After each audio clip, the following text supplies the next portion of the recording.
बिस्मिल्लाहिर्रहमानिर्रहीम अस्सलाम वालेकुम। आई एम मोहम्मद काशिफ राना और मैं आपको टीच करूंगा क्वांटिटेटिव मेथड्स। अपने सब्जेक्ट की अगर बात करें तो हमारे पास इसमें जस्ट जो चैप्टर शामिल हैं वो हैं 15 चैप्टर्स। और इसमें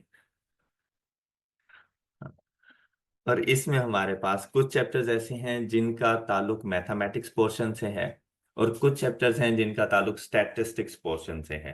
लेकिन हमें ये बात देखने की ज़रूरत नहीं है कि कौन से चैप्टर मैथ से हैं या स्टैटिस्टिक्स से हैं। हमने ना मैथमेटिक्स ना स्टैटिस्टिक्स, हमने क्यूएम के बारे में देखना है, क्वांटिटेटिव मेथड्स के बारे में देखना है। इन टोटल 15 चैप्टर्स में से फर्स्ट 6 चैप्टर्स तक हमारा मैथमेटिक्स चलता है। चैप्टर नंबर 1 से लेकर चैप्टर नंबर 6 तक मैथमेटिक्स पोर्शन है और चैप्टर नंबर 7 से लेकर चैप्टर नंबर 15 तक ये हमारे पास स्टैटिस्टिक्स पोर्शन है। मतलब मैथमेटिक्स पोर्शन अगर वैसे देखा जाए तो बहुत कम है। स्टैटिस्टिक्स पोर्शन में हमारा अच्छा खासा टाइम लग रहा होता है। लेकिन जो पेपर हमारे पास आता है उसके लिए ये नहीं है कि मैं कहूँ कि 50-50% है। ऐसा बिल्कुल भी नहीं है। ये 40-60 भी आ सकता है, ये 35 और 65 भी हो सकता है परसेंटेज के हवाले से। तो हमने ना हर चैप्टर के ऊपर फोकस करना है और हर चैप्टर की इंपॉर्टेंस बिल्कुल इक्वल इक्वल है। अब इधर अगर इम्पोर्टेंट चैप्टर्स की अगर बात करें तो वैसे तो सारे ही बहुत इंपॉर्टेंट है, क्योंकि हमारे जितने भी एग्जाम्स वगैरह हैं या पेपर्स वगैरह हो रहे हैं वो हमारे पास मल्टीपल चॉइस क्वेश्चंस की बेस पर है। आपके पास 50 मल्टीपल चॉइस क्वेश्चंस होंगे, 2 आवर्स टाइम ड्यूरेशन होगा और आप लोगों ने उन 2 आवर्स टाइम ड्यूरेशन में 50 एमसीक्यू सॉल्व करने हैं। 50% अगर आप लोग मार्क्स गेन करते हैं तो आप लोग पास हो जाते हैं। मतलब कि कोई फर्क नहीं पड़ता कि आप कौन से एमसीक्यूज ठीक कर रहे हैं, मैथ्स में से हैं स्टैटिस्टिक्स में से हैं। आपने जस्ट आउट ऑफ 50 25 एमसीक्यूज ठीक करने हैं और आपका पेपर पास हो जाएगा। इससे ज्यादा हमें सोचने की कोई जरूरत नहीं है, ना ज्यादा टेंशन लेने की जरूरत है। हमें इस बात से कोई गर्ज नहीं है कि आपने एफएससी मेडिकल में की है, नॉन मेडिकल में की है। वो पास्ट की बातें हैं, माजी को भूल जाओ। हमने आगे देखना है। और अब चाहे आप लोगों ने एफएससी मेडिकल में की हुई है या नहीं की, कोई फर्क नहीं पड़ता। आपको क्यूएम समझ आएगा। मतलब आप इतने ज़हीन जरूर हैं कि यहाँ पर मैं जितना कुछ आपको पढ़ा रहा हूँ आपको वो बातें समझ आ रही होंगी, आप उन बातों को पिक कर रहे होगे और इजीली आपको ये तमाम तर कॉन्सेप्ट्स क्लियर हो जाएंगे। सिर्फ आप लोगों ने मेरे साथ साथ चलना है। ये बात भूल जाएं कि अगर आपने लोगों ने आपसे ये कहा कि आप मेडिकल के स्टूडेंट हैं और क्यों डिफिकल्ट सब्जेक्ट है, तो ऐसी कोई बात नहीं है। बहुत इंटरेस्टिंग सब्जेक्ट है। इंशाल्लाह आप लोग खूब इंजॉय करेंगे, अच्छे तरीके से इसको पढ़ेंगे। बस जितना मैं पढ़ाऊं आपने उसके मुताबिक चलना है, मेरे साथ साथ रहना है। बिफोर एग्जाम्स आपकी बहुत अच्छी प्रेपरेशन होगी। ऑलराइट, इससे ज्यादा सोचने की कोई जरूरत नहीं है। अब आप लोग मेरी रिस्पॉन्सिबिलिटी हो, मैंने आपको कामयाब करा देना है। मुझे आपकी पास्ट की एजुकेशन से कोई ताल्लुक नहीं है। मुझे सिर्फ गर्ज इस बात से है कि आप मेरी क्लास में आकर बैठें, बस। मुझे सिर्फ इस बात से गर्ज है कि आप डेली बेसिस पे मेरी क्लास में मौजूद हों, मैं आपको पास करा दूंगा। मुझे कोई फर्क नहीं पड़ता इससे पहले आपको कुछ आता है या नहीं आता, आपके कितने परसेंट मार्क्स थे, वो आपको मुबारक हो। ऑलराइट, जिस सीक्वेंस में लेकर चलूं बिल्कुल वैसे वैसे चलना। बहुत इजी है, बहुत इजीली लेके चलेंगे इसको। हाँ ये है कि बस डेली का काम डेली करना, मतलब पेंडिंग पे कुछ भी ना आ जाए। डेली का काम डेली हो, रेगुलर बेसिस के ऊपर चलें। क्या आपको पता हो कि आज मेरी क्लास है तो मैंने आना है। ये ठंड है, गर्मी है, सर्दी है, बारिश है, तूफान है, मैं बीमार हूँ, ये बच्चों वाली बातें होती हैं। इन सबको जरा साइड पे रख देना। ऑल राइट, और आप लोगों ने इंशाल्लाह कामयाब हो जाना है। अच्छा, आप लोगों ने ये नहीं सोचना कि मेरे पास ये वाला चैप्टर इंपॉर्टेंट है और ये वाला चैप्टर इंपॉर्टेंट नहीं है। हर चैप्टर की इक्वल इंपॉर्टेंस है, क्योंकि आई कैप के अंदर आप सबका पेपर एक जैसा नहीं होने वाला। इवन के सेम टाइम पर बैठे हुए आपके साथ वाले स्टूडेंट का पेपर डिफरेंट होगा, आपका डिफरेंट होगा। सेम टाइम पर बैठे हुए, सिर्फ आपके जो कंप्यूटर सिस्टम है उसने आपके लिए 50 एमसीक्यू सिलेक्ट कर लेने हैं। हो सकता है साथ वाले के 50 एमसीक्यू डिफरेंट हो। तो इस वजह से हम ये कभी भी नहीं कह सकते कि इन चैप्टर्स में से ज्यादा पेपर बन जाएगा, इन चैप्टर्स में से कम पेपर बन जाएगा। हम ऐसा नहीं कह सकते। हमारे लिए हर चैप्टर बहुत बहुत बहुत इंपॉर्टेंट है। चाहे वो इजी है, डिफिकल्ट है, कोई फर्क नहीं पड़ता। आपने इक्वल इंपॉर्टेंस देनी है। मैं यहाँ पर आपसे कभी ये नहीं कहूंगा कि आपने ये चीज मैट्रिक में या एफएससी वगैरह में पढ़ी होगी, ऐसा कुछ भी नहीं है जब तक कि मैं खुद ना पढ़ा दूं। हाँ, मैंने खुद पढ़ाई हुई होगी तो मैं साथ में रेफरेंस जरूर दूंगा कि हमने प्रीवियस चैप्टर में ये चीज पढ़ी थी, लेकिन आपकी प्रीवियस एजुकेशन के साथ कोई लिंक मैं नहीं करूंगा। मतलब अगर यहाँ पे ये भी बताना पड़ा ना कि 2+2 = 4, तो वो भी मैं बताऊंगा कि वो =4 कैसे हो रही है। ओके हो गया। अच्छा, अब मजीद इनको जानने की जरूरत है नहीं, क्योंकि अभी आपको पता ही नहीं है कि ये चीजें कौन कौन सी हैं। तो हम लोग अपना सिलेबस स्टार्ट करते हैं, उसमें जिस सीक्वेंस के मुताबिक मैं आपको लेके चलूँ आपने वैसे चलना है। मतलब मैं चैप्टर नंबर 1 नहीं शुरू करने वाला अभी, हम लोग अभी के लिए स्टार्ट करेंगे अपने पास चैप्टर नंबर 2। अब बेसिकली 1 और 2 ना मर्ज हैं एक दूसरे के साथ। मैं आपको पढ़ाने जा रहा हूं इक्वेशंस। अब अगर यहाँ पर इक्वेशंस के बारे में बात करें तो चैप्टर नंबर 1 में भी इक्वेशंस का पोर्शन मौजूद है, और यहाँ पर भी हमारे पास इक्वेशंस का पोर्शन मौजूद है। तो बेसिकली मैं आपको चैप्टर नंबर 1 और चैप्टर नंबर 2 एक साथ पढ़ा रहा हूँ, और जब दोनों मैं खत्म कर लूंगा तब इनका मैं आपको प्रैक्टिस क्वेश्चन वगैरह भी सॉल्व करवा दूंगा। हमारा पेपर एमसीक्यूज बेस है, तो मैंने आपको जो पढ़ाना है ना वो उस पॉइंट ऑफ व्यू से पढ़ाना है कि एग्जाम में क्वेश्चन किस तरह से आएंगे, आपने उनको सॉल्व कैसे करना है, इस पे शॉर्टकट्स कैसे लग सकते हैं, यूज ऑफ कैलकुलेटर कैसे होना है, बेसिक कॉन्सेप्ट क्या है। जहां पर जिस चीज की जरूरत होगी मैं खुद आपको बताऊंगा। All right. तो अभी के लिए मैं ये नहीं कह सकता कि मैं चैप्टर नंबर 1 पढ़ाने जा रहा हूँ या 2 पढ़ाने जा रहा हूँ। तो बेसिकली मैं 1 और 2 दोनों में जो इक्वेशंस का पोर्शन है ना, मैं आपको वो पढ़ाने के लिए जा रहा हूँ। इसका स्टार्ट क्यों किया? क्योंकि आगे हर चैप्टर में इक्वेशन से ताल्लुक है हमारा। बहुत सारे सारी तकरीबन ऐसे चैप्टर्स हैं जिसमें मैंने इन इक्वेशंस को साथ साथ लेके चलना है। तो क्यों ना फर्स्ट लेक्चर से ही आपको पता हो कि हम लोगों ने इक्वेशंस को सॉल्व कैसे करना है। इसके लिए कैलकुलेटर का आपके पास होना बहुत जरूरी है। मतलब मोबाइल चाहे भूल जाओ घर पे, लेकिन कैलकुलेटर ना भूल कर आओ। आपके पास कैलकुलेटर जरूर होना चाहिए। अब अभी के लिए आपको बातें समझ आ जाएंगी, जाकर प्रैक्टिस जरूर कीजिएगा कि जैसे ही मैं आज का लेक्चर एंड करूंगा आपने घर में जाकर ये आपकी होम असाइनमेंट बन जाती है। चाहे मैं आपको होम असाइनमेंट बताऊं या ना बताऊं, कि जितना मैंने आज आपको पढ़ाया है आपने घर में जाकर उसकी प्रैक्टिस करनी है। आपने देखना है कि आज हमने क्यों हमें पढ़ा क्या कुछ है। All right. और ये डेली की रूटीन होनी चाहिए। अब मेरे बताने की जरूरत ना हो कि हमारी होम असाइनमेंट क्या है, जितना हम यहाँ पे पढ़ेंगे वो आपकी होम असाइनमेंट है। अब इक्वेशंस को स्टार्ट करते हैं हम लोग अपने नोट्स से। ये नोट्स मैं आपके साथ शेयर कर दिया करूंगा।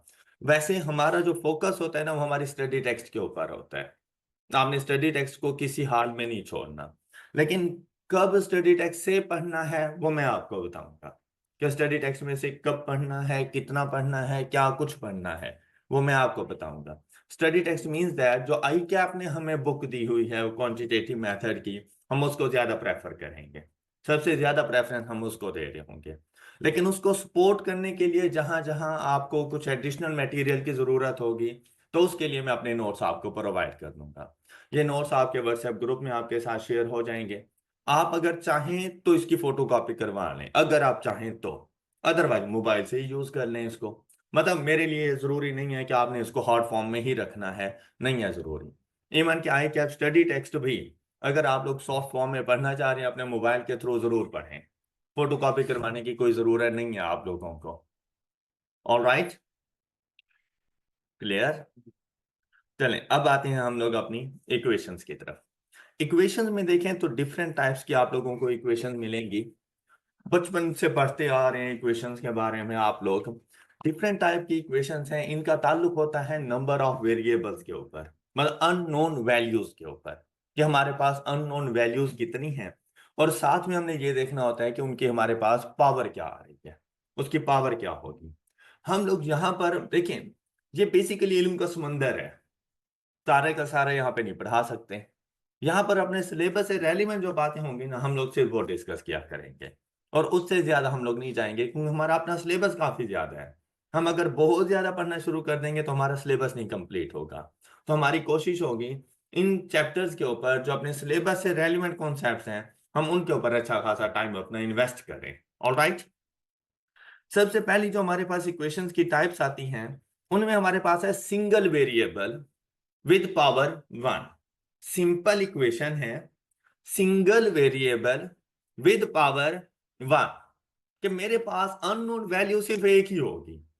मैथमेटिक्स के अंदर जो हमारे पास वेरिएबल्स होते हैं ना, हम उनको डिनोट कर रहे होते हैं एक्स वाई एंड जी से, जबकि जो कांस्टेंट वैल्यूज हमारे पास होती हैं उनको हम लोग डिनोट कर रहे होते हैं ए बी सी से। जहां पर अगर आप लोग गौर करें ना, सबसे पहला काम आपने यही करना है कि आप लोग देखा करें कि हमारे पास अननोन वैल्यूज कौन कौन सी हैं। तो अगर आप लोग इक्वेशन क्वेश्चन नंबर 1 में देखें तो अननोन वैल्यूज मुझे कौन सी मिल रही हैं, सिर्फ और सिर्फ एक्स। फिर ना आप इसकी पावर को देखें, इसकी पावर क्या है। एक तो ये है ना कि जो आपको बजाहिर नजर आ रही है पावर, तो बजाहिर देखें तो 1, मतलब आप अगर देखें पावर से क्या मुराद, ये इसके ऊपर कुछ भी नहीं लिखा हुआ। तो अगर कुछ भी ना हो तो उसकी पावर 1 कंसीडर होती है। 2 होता तो यहाँ पे 2 मेंशन होता, 3 होता तो 3 भी यहाँ पे मेंशन होता। फिर आपने ये भी देखना है कि अगर मैं इसको कहीं पे मल्टीप्लाई करूं या सॉल्व करने की कोशिश करूं, क्या इसकी पावर चेंज तो नहीं हो रही? नहीं, तो मतलब पावर 1 ही है, सिंपल इक्वेशन है। बाज़ औक़ात ऐसा भी होगा कि बज़ाहिर तो आपको ऐसा ही नजर आएगा, लेकिन जब सॉल्व करेंगे तो इसकी पावर चेंज हो जाएगी, जैसे कि क्वेश्चन नंबर 9। अब अगर वैसे अगर आप लोग देखें तो आपको ना सिंगल वेरिएबल नजर आ रहा है, एम आई राइट? बज़ाहिर देखें तो पावर 1 ही नजर आ रही है, लेकिन ये सिंपल इक्वेशन नहीं है। अब यहां पर क्यों नहीं है ये, कि जैसे ही एक्स एक्स से मल्टीप्लाई होगा तो ये एक्स स्क्वायर हो जाएगा, तो वो सिंपल इक्वेशन नहीं रहती। आपने ये बात भी जरूर नोट करनी है कि अगर मैं इसको थोड़ा बहुत सॉल्व करूं तो क्या ये अपनी पावर को चेंज कर रहा है? तो क्वेश्चन नंबर 1 अपनी पावर को चेंज नहीं कर रहा था, लेकिन अगर क्वेश्चन नंबर 9 को देखें, अपनी पावर को चेंज कर रहा है, तो इसको सॉल्व करने का मेथड डिफरेंट होगा, जबकि क्वेश्चन नंबर 1 को सॉल्व करने का मेथड हमारे पास बिल्कुल डिफरेंट होगा। अच्छा, हमें इस बात से कोई गर्ज नहीं है कि मैं इसको प्रॉपर मेथड के मुताबिक लेके चलूं। मेरे हर एमसीक्यू के 2 मार्क्स हैं, चाहे वो इजी है, डिफिकल्ट है, कितना लेंथी प्रोसीजर है, उसके 2 मार्क्स हैं। इवन के आई कैप को इस बात से कोई गर्ज नहीं है कि आपने ये क्वेश्चन सॉल्व कैसे किया है। मतलब मुझे अपना सॉल्यूशन सबमिट करवाना नहीं है, मैंने सिर्फ वहां पे टिक करना है, बिल्कुल ऐसे ही जैसे यहाँ पे ए बी सी डी, इनमें से ठीक कौन सा है। अब चाहे वो तुक्का लगा के कर दो और वो ठीक हो गए, आपको 2 मार्क्स मिल जाएंगे, आपने सोल्यूशन नहीं देना अपना।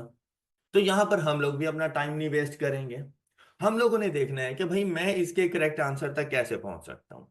अब देखें, अगर आप कोई सी 2 पॉइंट्स आइडेंटिफाई करें ना, तो सपोज आपने पॉइंट कॉलेज से घर तक जाना है, तो क्या सिर्फ एक ही रास्ता होता है वहां तक पहुंचने का? मल्टीपल रूट्स अवेलेबल होते हैं, लेकिन उनमें से कौन सा रूट्स आप लोग चूज करते हो? Short route and best route. मतलब शॉर्ट हो और कांटे पीछे पड़े हो जाओगे, तो बेस्ट रूट भी साथ में देखोगे। तो यहां पर भी बिल्कुल ऐसा ही है कि एक क्वेश्चन को अगर हमने सॉल्व करके उसके आंसर तक पहुंचना हो तो मल्टीपल मेथड्स मौजूद हैं। अब अच्छा, एक रास्ता एक आदमी के लिए फिजिबल है, हो सकता है वो दूसरे के लिए ना हो, कि घर तक जाने का रास्ता मौजूद है, लेकिन वहां से बाइक गुजर सकता है, गाड़ी नहीं गुजर सकती। क्या मैं वहां से जाऊंगा? गाड़ी वाला पर्सन वहां से जाएगा और नहीं जा सकता, उसके लिए फिजिबल नहीं है, लानी बात है, उसको डिफरेंट रूट लेना पड़ेगा। यहां पर भी बिल्कुल ऐसे ही है, मल्टीपल मेथड्स मौजूद हैं। एक मेथड अगर एक स्टूडेंट के लिए सूटेबल है तो जरूरी नहीं दूसरे के लिए भी वही सूटेबल हो। भाई दूसरे को उस मेथड की नहीं समझ आ रही, वो दूसरा मेथड अप्लाई कर दें, लेकिन आपकी मंजिल एक होनी चाहिए कि करेक्ट आंसर तक आप लोगों ने पहुंचना है। तो ये कोई हार्ड एंड फास्ट रूल नहीं है कि साथ वाला इस मेथड से कर रहा है तो मुझे वो वाला मेथड क्यों नहीं आता। भैया आपके लिए नहीं है वो मेथड, आप दूसरे मेथड पर आ जाओ। ऑलराइट, मैंने आपको सारे मेथड बताए कि हम लोगों ने किसी भी क्वेश्चन को किस तरह से सॉल्व करना है। तो आप में से बहुत से स्टूडेंट मुझसे ये पूछ रहे होते हैं, सर फिर हम ये मेथड ना कर लें? भाई आपके लिए तो बता रहा हूं मैं, आपको जो मेथड अच्छा लगता है आप वैसे कर लो। हमारा मकसद क्या है? करेक्ट सॉल्यूशन तक पहुंचना, ताकि 2 मार्क्स को गेन कर सकें, बस। ऑल राइट, तो मेथड कोई भी आप चूज कर सकते हैं, कोई फर्क नहीं पड़ रहा होता। अच्छा, अब यहां पर ये जो मेरा क्वेश्चन है ना, ये कोई 10 मार्क्स का तो है नहीं कि मैं इधर 10-15 मिनट एक ही क्वेश्चन के ऊपर लगा दूंगा, ऐसा भी बिल्कुल नहीं है। मतलब आप लोगों ने ऐसी प्रैक्टिस करनी है कि विद इन 1 मिनट आपका क्वेश्चन सॉल्व हो रहा हो। कोई भी क्वेश्चन है किसी भी चैप्टर में मौजूद है, विद इन 1 मिनट आपका क्वेश्चन सॉल्व हो जाना चाहिए, इससे ज्यादा टाइम नहीं लगना चाहिए। लेकिन ये उस टाइम पर होगा जब आप लोगों की प्रैक्टिस अच्छी खासी होगी। जब आप साथ साथ शुरू में हो सकता है आपको 2-3 मिनट भी लग रहे हो, कोई परेशान होने की जरूरत नहीं है। हम लोग अपने आप को आई कैप एग्जाम्स के लिए तैयार कर रहे हैं और उसके लिए टाइम है हमारे पास। तो टाइम के साथ साथ परफेक्शन भी आ जाएगी। ये परफेक्शन रातों रात तो आ नहीं सकती। ऐसा नहीं है कि मैं आज आपको से बात कर रहा हूं तो कल आप परफेक्ट होकर आ जाएंगे। तो ऐसा नहीं है। आहिस्ता आहिस्ता ये स्लो प्रोसीजर है। और हर किसी के लिए क्यूएम एक फेवरेट सब्जेक्ट नहीं हो सकता। ये बात हम लोग समझते हैं। किसी के लिए मैथमेटिक्स बहुत बुरा सब्जेक्ट होता है, लेकिन ये माजी की बात नहीं है। ऐसा नहीं है कि जो माजी में आपके लिए बुरा रहा वो भी बुरा ही हो। ऐसा नहीं है। हो सकता है ये अब आपका फेवरेट सब्जेक्ट बन जाए। और इंशाल्लाह ऐसा होगा कि ये आपका एक फेवरेट सब्जेक्ट होगा। चाहे आप बायो ही क्यों नहीं पढ़कर आए हुए, लेकिन ये आपका फेवरेट सब्जेक्ट बनेगा। अच्छा, अब देखें, इस क्वेश्चन को सॉल्व करना हो तो हम लोग यहाँ पे प्रॉपर वे में सॉल्व करें तो हम ना 5 को इससे मल्टीप्लाई करेंगे। तो आंसर हमारे पास क्या आ जाएगा? 5x। देखो, ये साइन भी आपस में मल्टीप्लाई हो रहे होती हैं। तो आप लोगों ने इस बात का भी ख्याल रखना है, प्लस माइनस माइनस 5 3 आर 15। अब ये मल्टीप्लाई हो गया, फिर यहां पे डायरेक्ट माइनस नहीं लगा देना। बेसिकली ये है -7 जो मल्टीप्लाई होगा +6 से। तो प्लस माइनस माइनस और आंसर आ जाएगा 42। माइनस माइनस प्लस और आंसर आ जाएगा 7x। अब ऐसा नहीं लग रहा बच्चों वाली बातें, ये तो मैं पैदा हुआ था और यही काम कर रहा हूं, अभी भी मुझे सर वही समझाए जा रहे हैं। लग रहा है ना, फील आ रहा है ना ऐसा? तो मैं सिर्फ किसी स्पेसिफिक स्टूडेंट को नहीं पढ़ा रहा। ये बात याद रखना कि अक्सर बच्चे मुझसे ज्यादा होशियार बैठे हुए होते हैं, बड़े इंटेलिजेंट होते हैं, कहते हैं ये कोई मैंने करना है। भाई आपने ही करना है। ओके। लेकिन यहां पर मैंने बढ़ाना है सबको। तो जरूरी नहीं हर बच्चे को ये सारा नॉलेज मौजूद हो। तो हम लोग एक प्रॉपर मेथड से ही चलेंगे। ओके।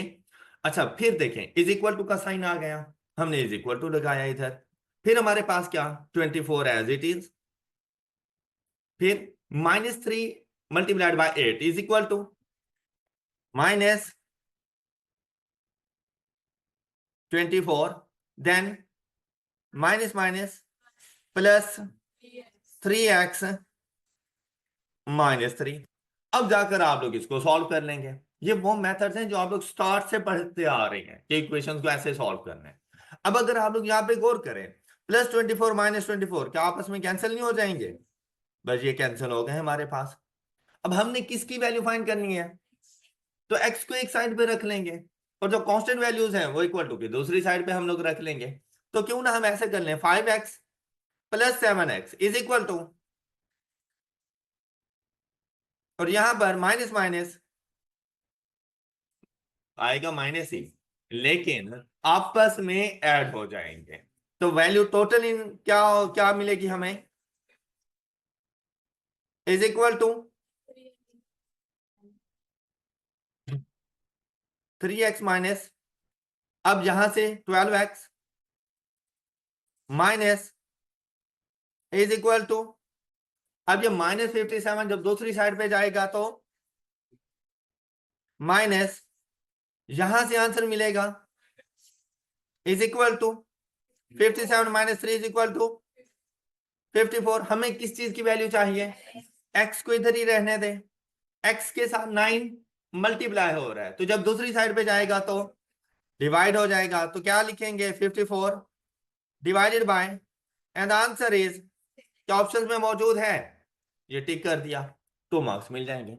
लेंथी प्रोसीजर नहीं है, कि वैसे ही आपको बताया है कि प्रॉपर मेथड ये है इसको सॉल्व करने का। लेकिन आपने अब जब भी इस क्वेश्चन को सॉल्व करना है तो आपने इसको इस तरह से सॉल्व नहीं। ओके। अब पुराने ट्रेडिशनल मेथड्स वगैरह सारे छोड़ देने हैं।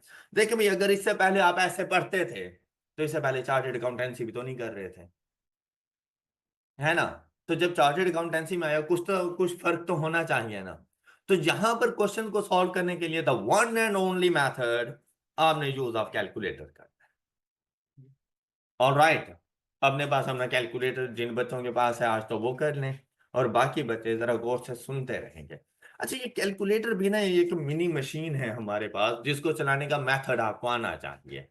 इससे पहले हो सकता है आप लोगों को इतना प्रॉपर मेथड ना आता हो जितना कि अब आप लोग सीखने जा रहे हो। तो ऐसा भी नहीं है कि मैं बस एक ही लेक्चर में बैठूंगा और सारा कैलकुलेटर आपको समझा दूंगा, ऐसा नहीं है। हर चैप्टर से रेलिवेंट जहां जहां इसने हमारी हेल्प करनी है ना, वो मेथड में आपको बताता रहूंगा। तो मतलब डेली बेसिस के ऊपर हम कैलकुलेटर भी सीखते रहेंगे। ये वो टूल है, मतलब ये ऐसे ही है जैसे मैदान जंग में कोई सिपाही बंदूकें लेके जाता है ना, तो आप लोग जब एग्जाम में जाओगे तो आपके लिए ये है बंदूक, जिससे आप लोगों ने अपने आप का दिफा करना है। ये वो चीज है जिसने आपको पास करा देना है। आपको और कुछ भी ना आता हो ना, और आपके पास सिर्फ कैलकुलेटर हो, आपका क्यूएम पास हो जाता है। इससे ज्यादा अब मैं आपको इसकी और क्या इंपॉर्टेंस बताऊं। फिर इसने सिर्फ क्यूएम ही नहीं पास करवाना, ये इंशाल्लाह पूरी चार्टर्ड अकाउंटेंसी में आपके साथ रहेगा। मतलब हर कोई आपको छोड़ जाएगा, लेकिन ये नहीं छोड़ेगा आपको। ये होगा तो आपकी चार्टर्ड अकाउंटेंसी हो जाएंगे। ये इतना बेहतरीन साथी है आपका, the one and only friend है ये आप लोगों का, जिसने एंड इवन के मैं भी आपको छोड़ जाऊंगा, एक हद तक जाऊंगा आपके साथ, उसके बाद मैंने भी छोड़ देना है, लेकिन ये नहीं छोड़ेगा आपको। अब आप पे डिपेंड करता है कि आपने इसके साथ दोस्ती करनी है या दुश्मनी करनी है, क्या करोगे। चलें ठीक है, इंशाल्लाह ये बड़ा बेहतरीन दोस्त साबित होगा ये आप लोगों का। अच्छा, अब आप लोगों ने कैलकुलेटर का इस्तेमाल किस तरह से करना है। अच्छा, अब आप लोगों ने देखना है कि आप लोगों के पास इक्वेशंस कौन सी हैं। सिंपल इक्वेशन है, सिंपल इक्वेशन है आप लोगों के पास। अब सिंपल इक्वेशन को सॉल्व करना भी उतना ही सिंपल है जितनी की इक्वेशन सिंपल है। मतलब अगर आपके पास कोई भी ऐसी इक्वेशन हो जिसमें सिंगल वेरिएबल विद पावर 1 हो, तो उसको सॉल्व करना बहुत ज्यादा आसान होगा आप लोगों के लिए।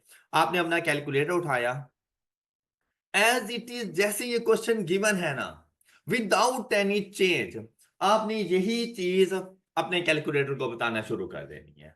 जैसे कि सबसे पहले क्या लिखा हुआ है, तो आप ये 5 पुट कर दें। उसके बाद ब्रैकेट, ये देखें ये ब्रैकेट का साइन, ये ब्रैकेट का साइन आ गया। अच्छा, उसके बाद देखें क्या आ रहा है, अब आपने कैलकुलेटर में एक्स बताना है।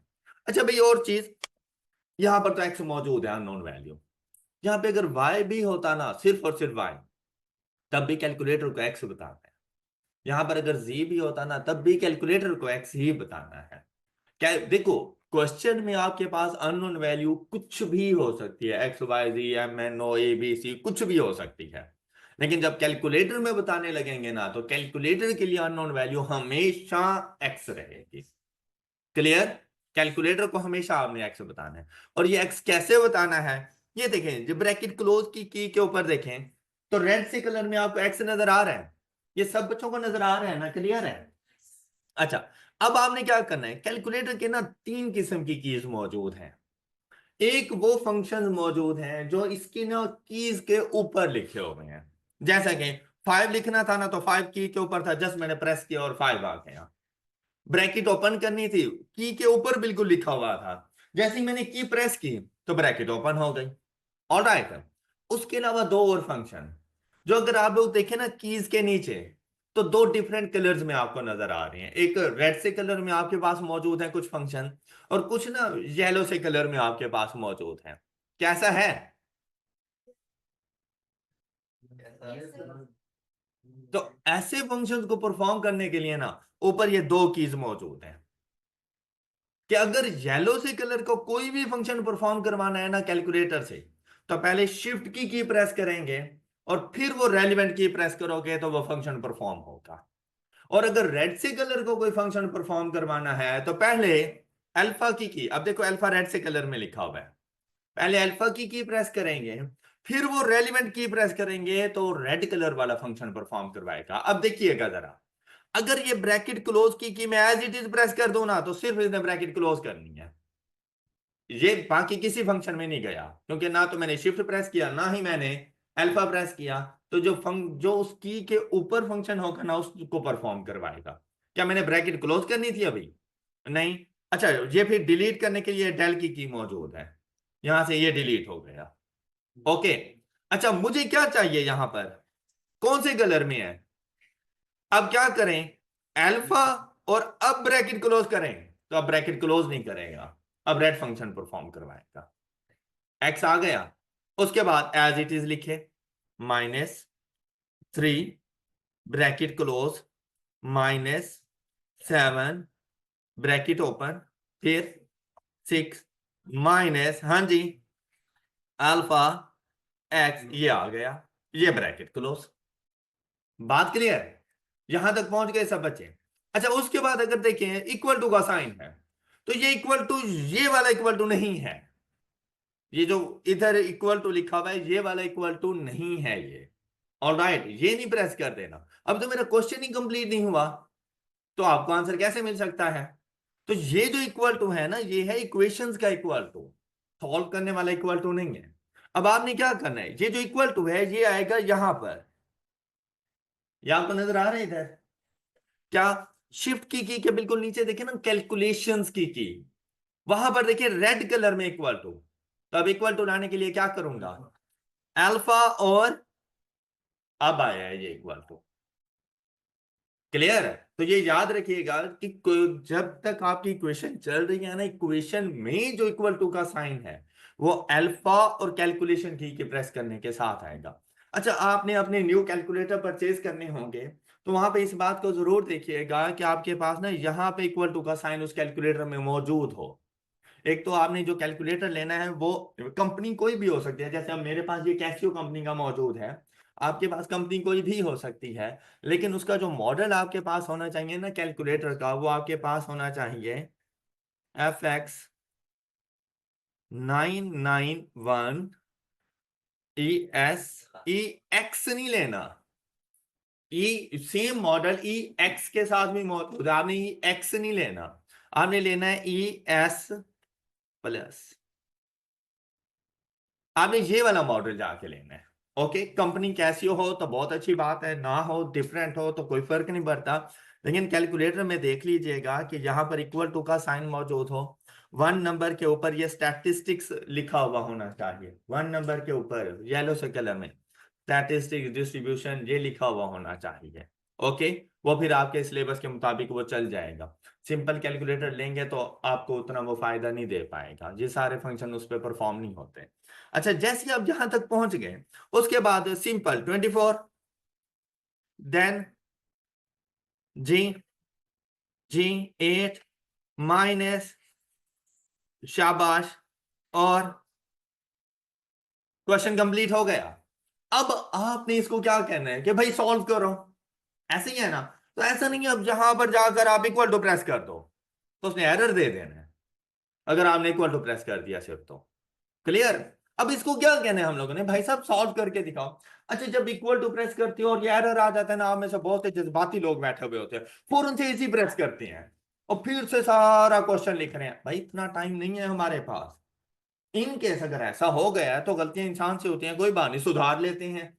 क्या कहता है कि अगर आपने यहां से वापस जाना है, ये देखो, लेफ्ट या राइट एरो, गो टू, हाँ कैंसिल करना है तो एसी की प्रेस कर दो, आपने एसी की नहीं प्रेस करनी। अब लेफ्ट या राइट एरो में से कोई सी प्रेस कर दो, क्वेश्चन के पास हम वापसी चले गए हैं।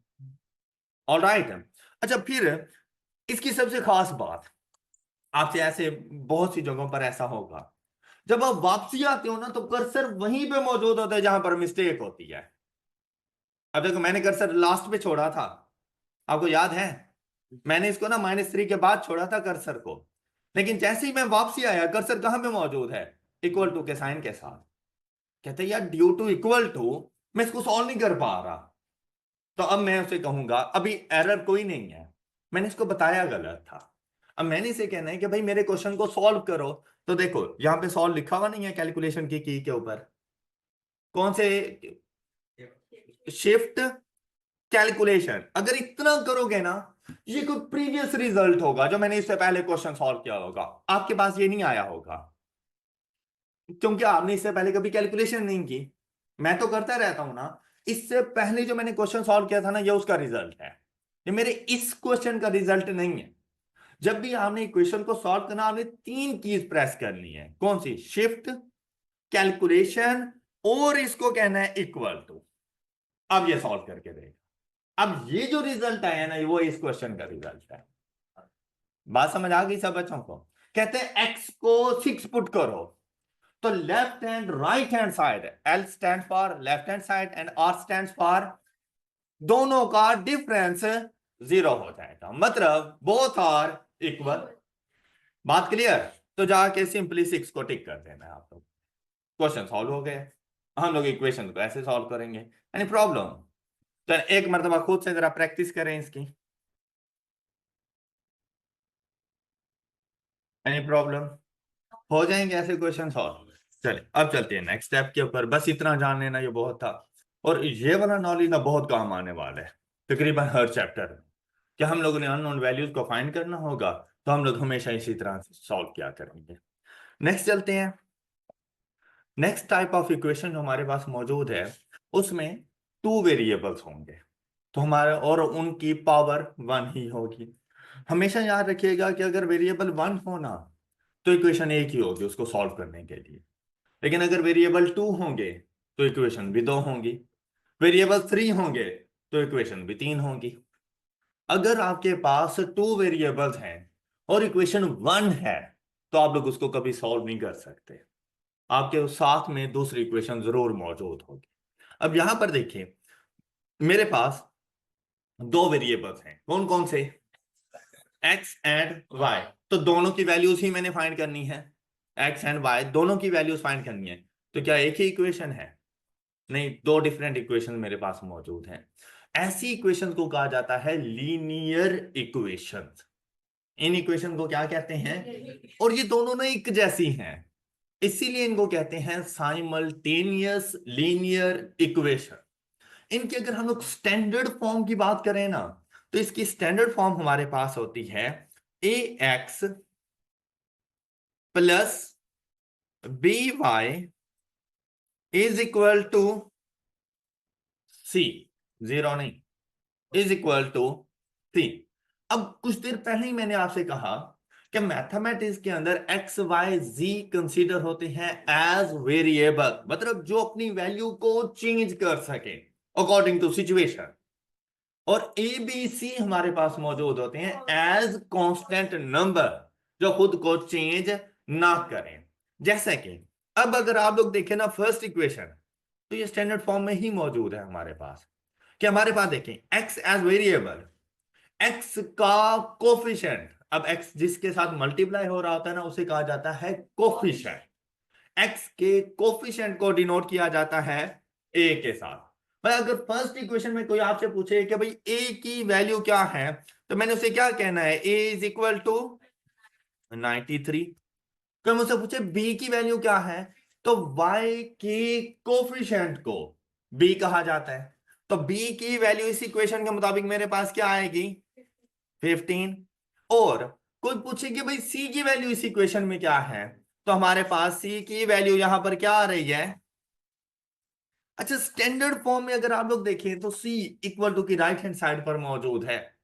ये जो इक्वेशन है ना, ये आपके पास ऐसी भी हो सकती थी कि भाई 93x plus 15y minus 123 is equal to, तो अब आप लोगों ने सी की वैल्यू -123 नहीं बतानी, ये इक्वल टू की हमेशा राइट हैंड साइड पर मूव करने के बाद जो आंसर होगा सी की वैल्यू वो है।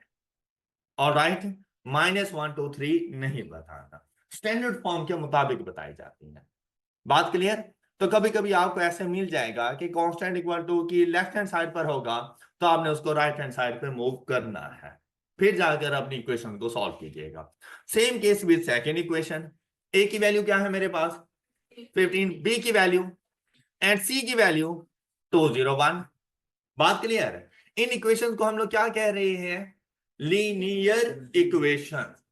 तो कोई भी ऐसी इक्वेशन जो A X plus B Y is equal to C की फॉर्म में हो, ऐसी इक्वेशन को लीनियर इक्वेशन कहते हैं।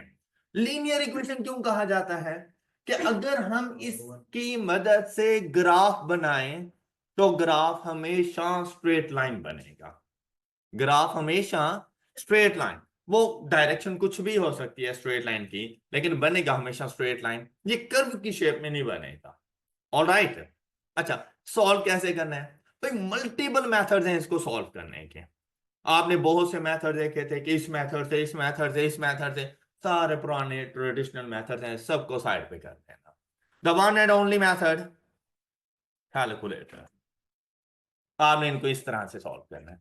अच्छा अब गौर करें, मैंने क्वेश्चन नंबर 1 सॉल्व किया ना, तो मैंने उसको ना डिस्प्ले के ऊपर दिखाया और डिस्प्ले पर ही जाके सॉल्व किया, लेकिन लीनियर इक्वेशन डिस्प्ले पे सॉल्व नहीं होती। सिर्फ सिंपल इक्वेशन है जो कैलकुलेटर की डिस्प्ले पर सॉल्व होगी, लीनियर इक्वेशन कैलकुलेटर के डिस्प्ले पर सॉल्व नहीं होगी। इसके लिए आपको ना कैलकुलेटर के फंक्शन में जाना पड़ेगा।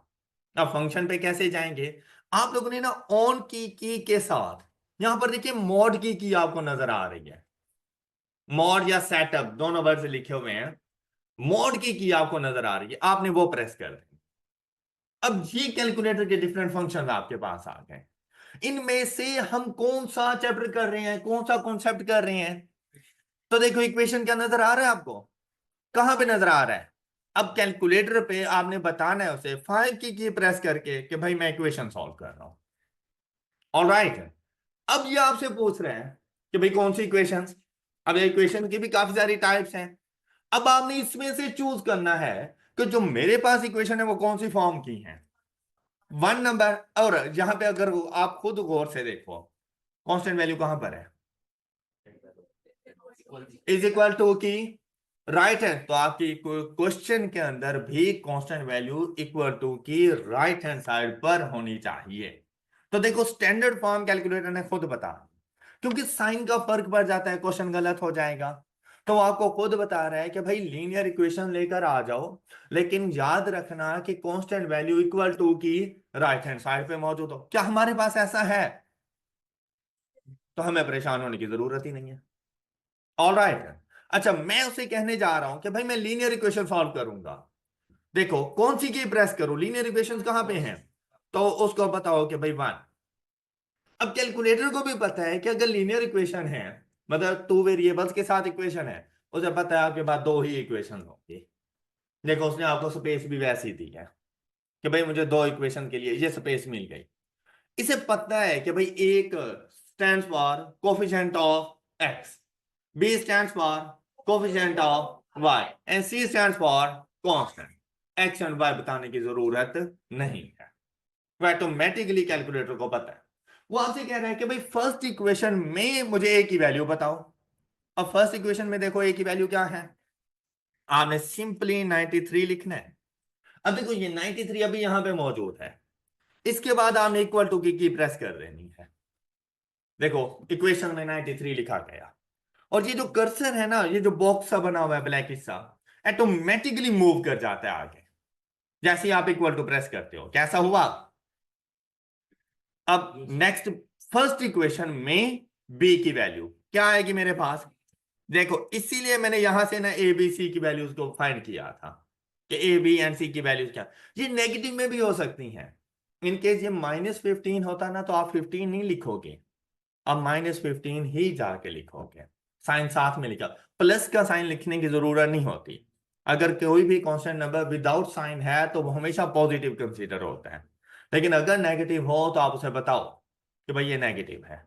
क्लियर, अच्छा अब यहां पे 15 और इक्वल टू की प्रेस कर दो। नेक्स्ट कांस्टेंट वैल्यू क्या है इसमें, 1 2 3 is equal to next second equation. अब देखो खुद ही सेकेंड इक्वेशन पे आ गए हम। सेकेंड इक्वेशन में ए की वैल्यू 15, बी की वैल्यू एंड सी की वैल्यू इज इक्वल टू, हाँ जी ये सारी वैल्यूज बता दी। अब सॉल्व करवाना है इसे, तो सिंपली इक्वल टू प्रेस कर देना।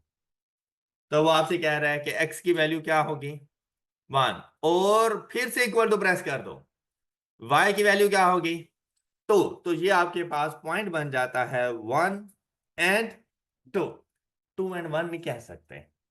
जब भी आप लोगों ने साइमल्टेनियस लीनियर इक्वेशन सॉल्व करनी हो और इसका सॉल्यूशन बताना हो तो हमेशा लिखा जाता है इस तरह।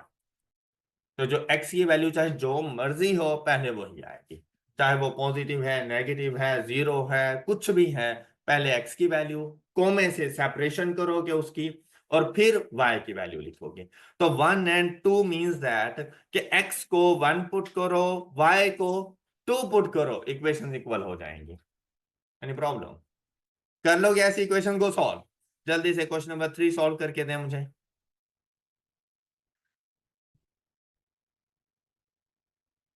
हाँ जी, अब नेक्स्ट इक्वेशन अगर आप लोग देखें, नेक्स्ट क्वेश्चन वगैरह, तो बिल्कुल ऐसे ही आप लोगों ने इक्वेशन पर आ जाना है। ये देखिए, ऑन करने के बाद आप लोगों ने मोड की प्रेस की, फिर से सुन लें।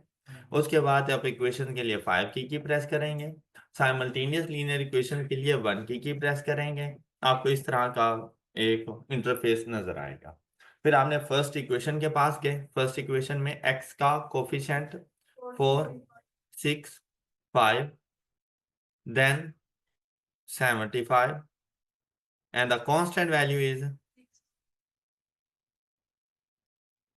फिर नेक्स्ट इक्वेशन के पास गए, 75, 4, 6, 5 and 005 and is equal x की वैल्यू एंड y की वैल्यू 2, और हम लोग टिक करेंगे यहां पर ऑप्शन ए।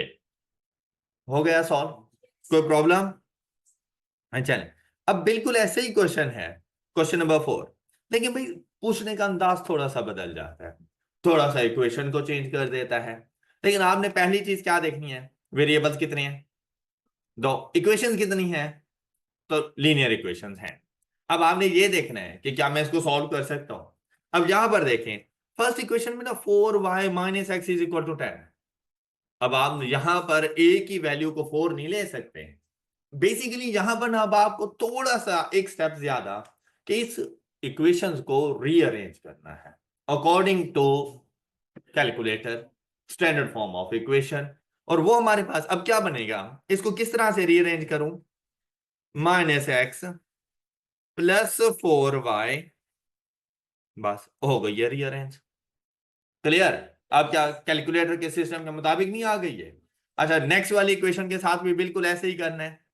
अब यहां पे क्या लिखूंगा मैं? शाबाश, -2y। अब कांस्टेंट कोई नहीं है तो क्या पुट करेंगे? 0। All right. लेकिन अब यहां पर ना x एंड y नहीं पूछा गया। अब आपसे यहां पर क्या पूछा गया? x and y, and x y में बहुत फर्क है। x एंड y से मुराद है कि x की वैल्यू अलग से बताओ, y की वैल्यू अलग से बताओ, जैसे हम लोग 1 एंड 2 बता देते थे। यहां पे कह रहे हैं ना X Y, means that X and Y की वैल्यूज को आपस में मल्टीप्लाई करवा दो, उनका प्रोडक्ट बताना है। तो जो भी एक्स एंड वाई की वैल्यूज आए आपस में उनको मल्टीप्लाई करवा दो, तो आपके पास आंसर आ जाएगा 6। ओके, अच्छा, अब बाकी आप सॉल्व तो कर लेंगे ना इसको कैलकुलेटर से। एक्स की वैल्यू आपके पास आ रही है 2, वाई की वैल्यू आपके पास आ रही है 3। 2 एंड 3 अगर सॉल्यूशन मांगता तो सॉल्यूशन था 2 एंड 3। अच्छा, लिखा कैसे जाता है? 2, 3। लेकिन उसने आपसे ये नहीं मांगा, उसने क्या कहा? प्रोडक्ट। तो हम क्या करेंगे? 2 मल्टीप्लाइड बाय 3, 6 जाके टिक कर देंगे हम लोग। क्लियर? अच्छा, अब यहीं पर जाकर ना आपसे पूछ सकता है 3x माइनस 4y क्या होगा? कुछ भी आप पूछ ले, कोई फर्क नहीं पड़ता। सपोज अगर उसने आपसे पूछ लिया कि 3x माइनस 4y क्या होगा, तो जाए यहां पर 3 into 2 minus 4 into X and Y की वैल्यू जो आपने फाइंड की वो जाके पुट कर दो, और जाकर इसको हम लोग सॉल्व कर लें। 3 2 are 6 minus 4 into 3 is equal to 12। The answer is, आप जाके -6 को टिक कर देना। क्लियर? Any problem? चलिए, गुड। जहां तक किसी भी स्टूडेंट को कोई इशू, इक्वेशन समझ आ रही है ना सब बच्चों को? चले जरा नेक्स्ट चलते हैं। अब हम लोग थर्ड फॉर्म ऑफ इक्वेशंस की तरफ जा रहे हैं, और इसकी स्टैंडर्ड फॉर्म ऑफ, अब यहां पर अगर गौर करें ना, वेरिएबल 1 है, लेकिन उस वेरिएबल की जो मैक्सिमम पावर आपको नजर आएगी ना वो 2 नजर आएगी। वेरिएबल एक ही है, लेकिन जो उसकी मैक्सिमम पावर नजर आ रही है वो 2। अब ये सिंपल इक्वेशन नहीं है। अब वेरिएबल एक है तो इक्वेशन भी एक होगी। ऑल राइट, देखो मैंने कहा था कि वेरिएबल एक इक्वेशन एक, वेरिएबल दो इक्वेशन दो, वेरिएबल तीन इक्वेशन तीन। लेकिन वेरिएबल एक है, पावर कुछ भी हो सकती है। अगर पावर भी वन होती तो सिंपल इक्वेशन थी, लेकिन अगर पावर टू है तो ऐसी इक्वेशन को कहा जाता है क्वाड्रेटिक इक्वेशन।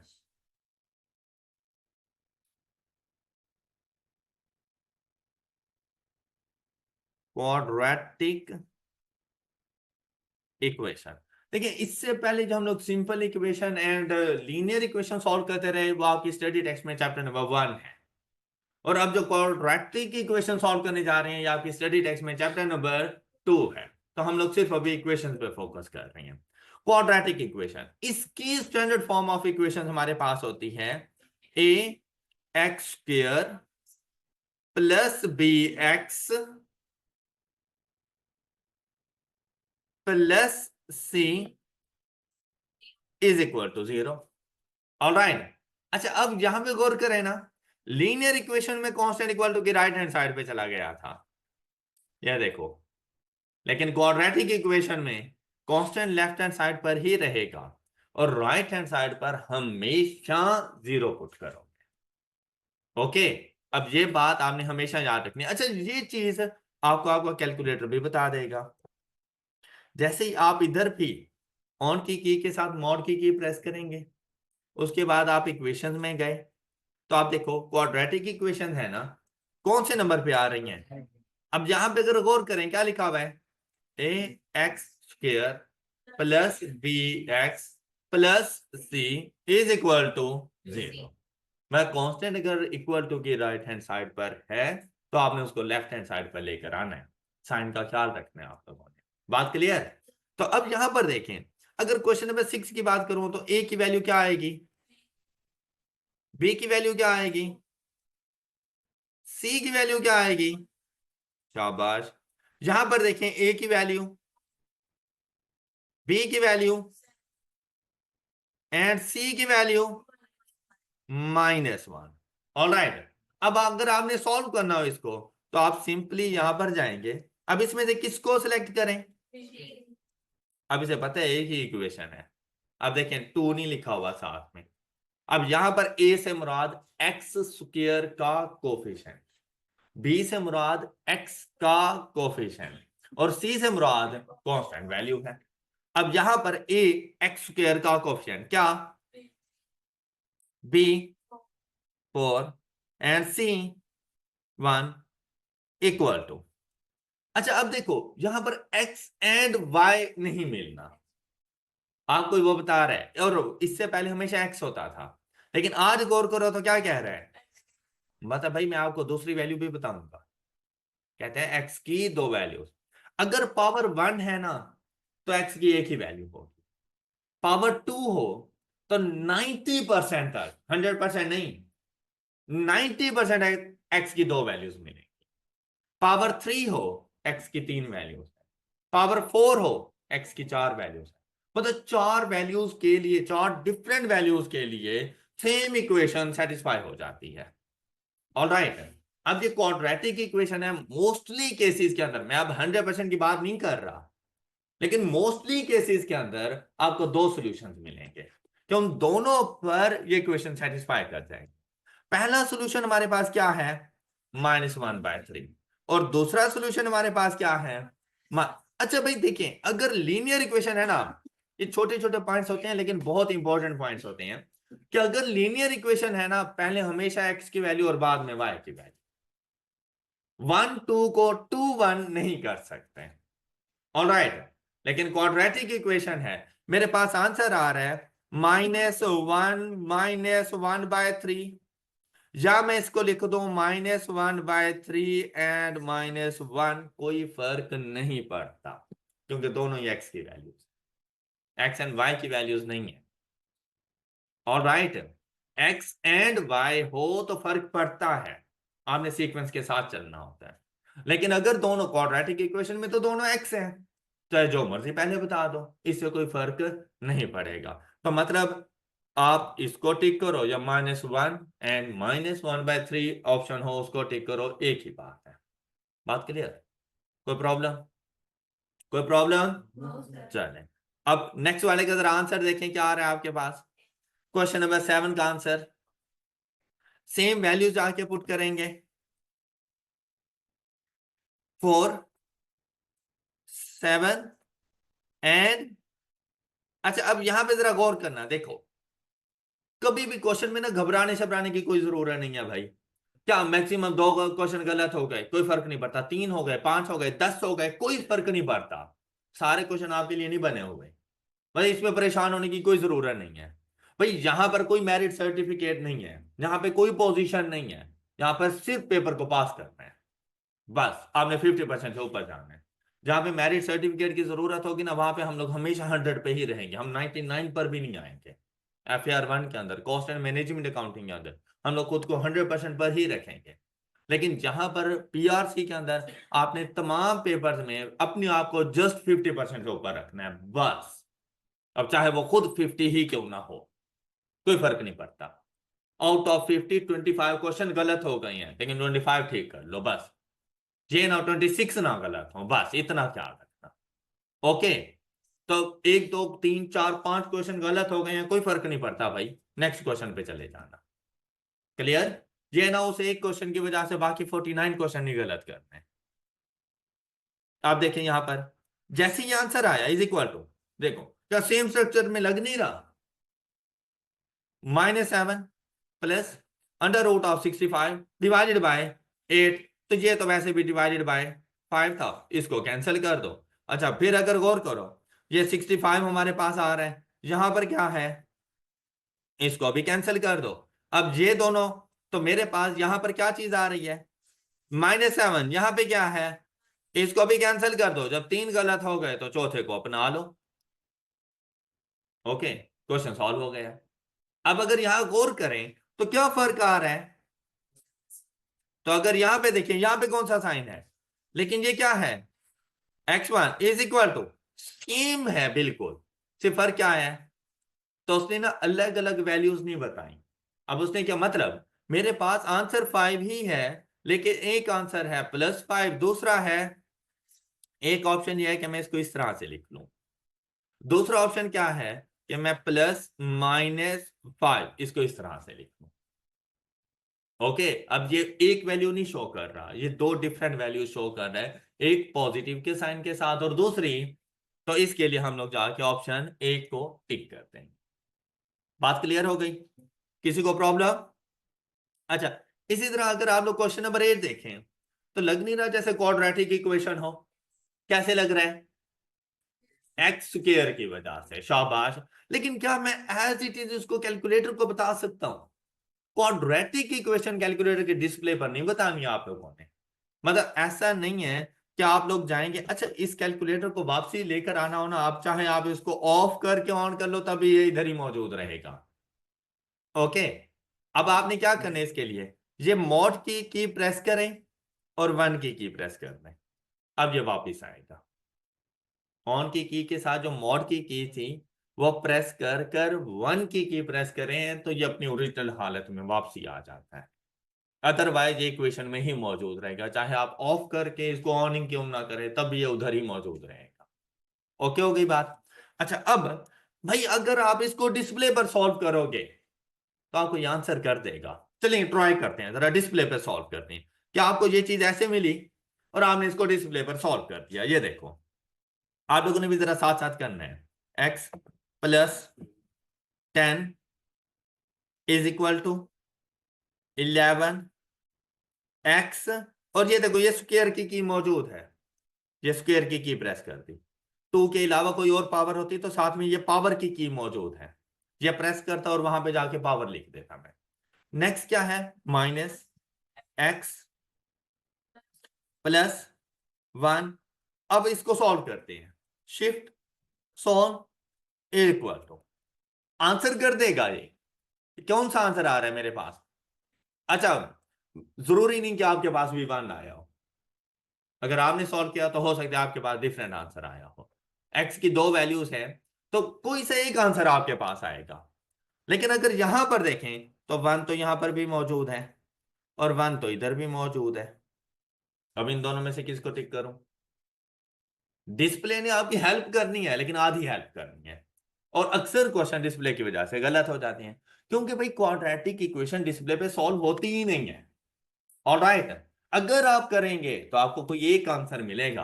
अभी भी तो दूसरा आंसर मैंने ढूंढना है, क्या पता नहीं -9/11 है या 9/11 है।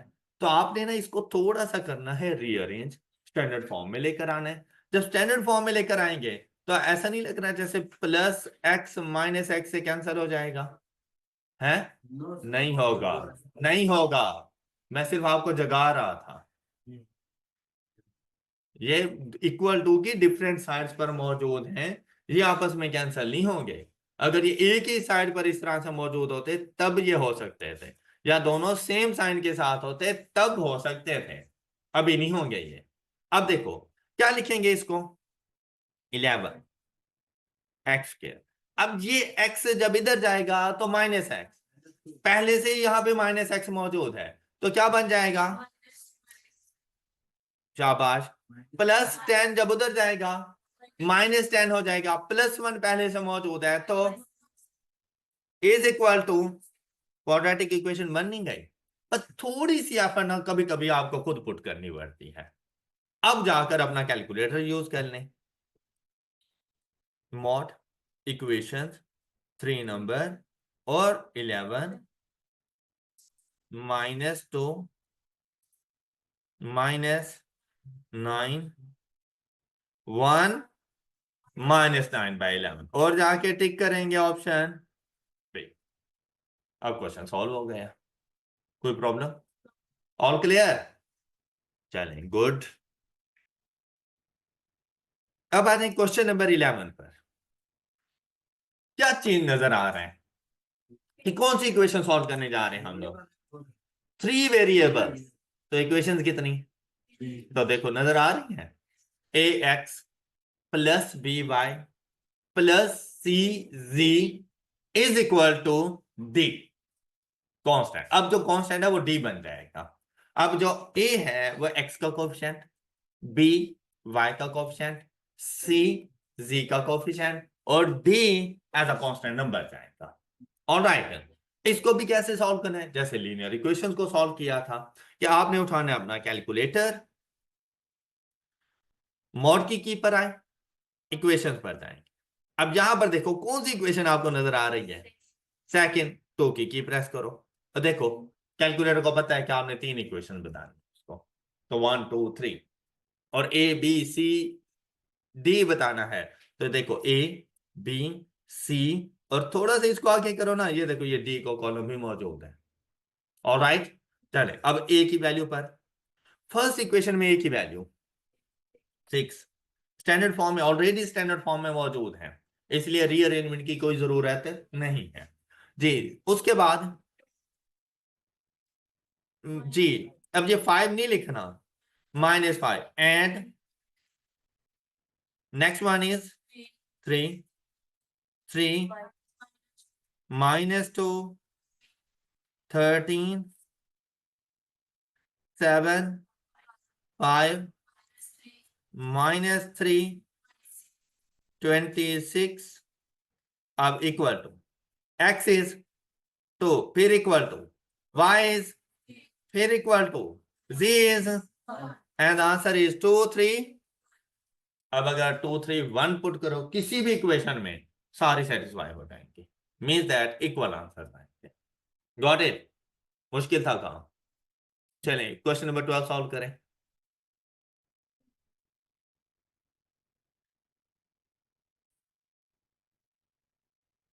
जी, क्वेश्चन नंबर 12 का आंसर डी ऑप्शन 1 2 एंड 3। अच्छा, आई होप कि आप लोगों को इक्वेशन वगैरह अच्छे से समझ आ गई होंगी। अच्छा, अभी आप लोग देखें ना, तो हम लोगों ने ना बिल्कुल सिंपल वे में जाके इक्वेशंस को सॉल्व किया, ऐसी इक्वेशन को सॉल्व किया जिसको ज्यादा से हमें वर्क करने की जरूरत नहीं थी, उसको रीअरेंज करने की जरूरत नहीं थी, ज्यादा एफर्ट पुट करने की जरूरत नहीं थी।